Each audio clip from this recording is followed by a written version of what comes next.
गहराई एवं दूरी के प्रत्यक्षण के सिद्धांतों का वर्णन करें। गहराई एवं दूरी के प्रत्यक्षण के सिद्धांतों का वर्णन करें। तो आइए और देखते हैं। Perception of distance and depth.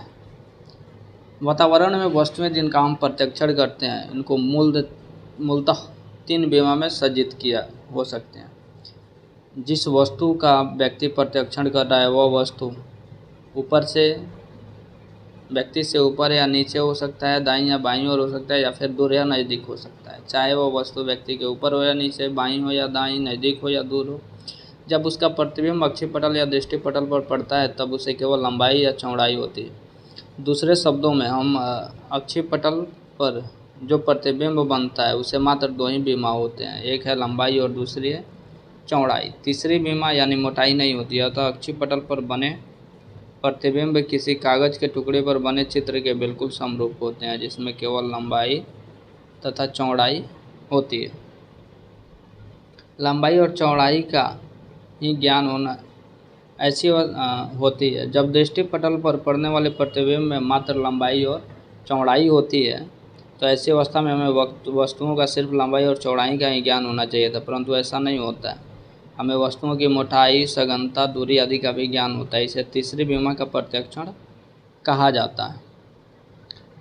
यहाँ दिक् से तात्पर्य उस विमा के अनुभव से होता है जिसके सहारे यह पता चलता है कि वस्तु व्यक्ति से कितनी दूरी पर है या किस दिशा में। प्रत्यक्षण को, विमा का प्रत्यक्षण को ही हम दिक् प्रत्यक्षण कहते हैं। दिक् प्रत्यक्षण यानी स्पेस परसेप्शन। दिक् का मतलब स्पेस परसेप्शन। अब प्रश्न उठता है, अक्षीपटल पर बनने वाले द्विमीय प्रतिबिंबों से हमें त्रिविमीय प्रत्यक्षण कैसे होता है। इस प्रश्न पर अनेक मनोवैज्ञानिकों द्वारा शोध तथा प्रयोग किए गए हैं, जिसका परिणाम यह स्पष्ट हो गया है कि हमें वस्तुओं में मोटाई, सघनता तथा दूरी का प्रत्यक्षण कुछ खास संकेतों के आधार पर होता है। इन संकेतों को निम्नलिखित 2 भागों में बांटकर अध्ययन किया जाता है। पहला एक नेत्रीय संकेत और दूसरा है द्विनेत्रीय संकेत। आइए एक नेत्रीय संकेत को देखते हैं, फिर उसके बाद हम द्विनेत्रीय संकेत को देखें। एक नेत्रीय संकेत उन संकेतों को कहा गया है जिन्हें एक ही आंख द्वारा ग्रहण किया जा सकता है। इसका मतलब यह हुआ, अगर कोई व्यक्ति किसी बीमारी या दुर्घटना आदि में के कारण अपना एक आंख खो दिया है तो वह भी अपने बचे हुए एक आंख द्वारा इन संकेतों को ग्रहण कर सकता है। उसे वस्तुओं की दूरी, गहराई, सघनता आदि का ज्ञान हो सकता है। एक नेत्रीय संकेतों को चित्रीय संकेत भी कहा जाता है। एक नेत्रीय संकेत को व्यक्ति अपने अनुभव से सीखता है, अतः एक नेत्रीय संकेत सीखा गया संकेत होता है, न कि जन्मजात संकेत होता है। एक नेत्रीय संकेत 2 तरह के होते हैं, वैसे संकेत जिनमें गति सम्मिलित नहीं होता है तथा वैसे संकेत जिसमें गति सम्मिलित होता है। अब इसके अलावा दूसरा है द्विनेत्रीय संकेत।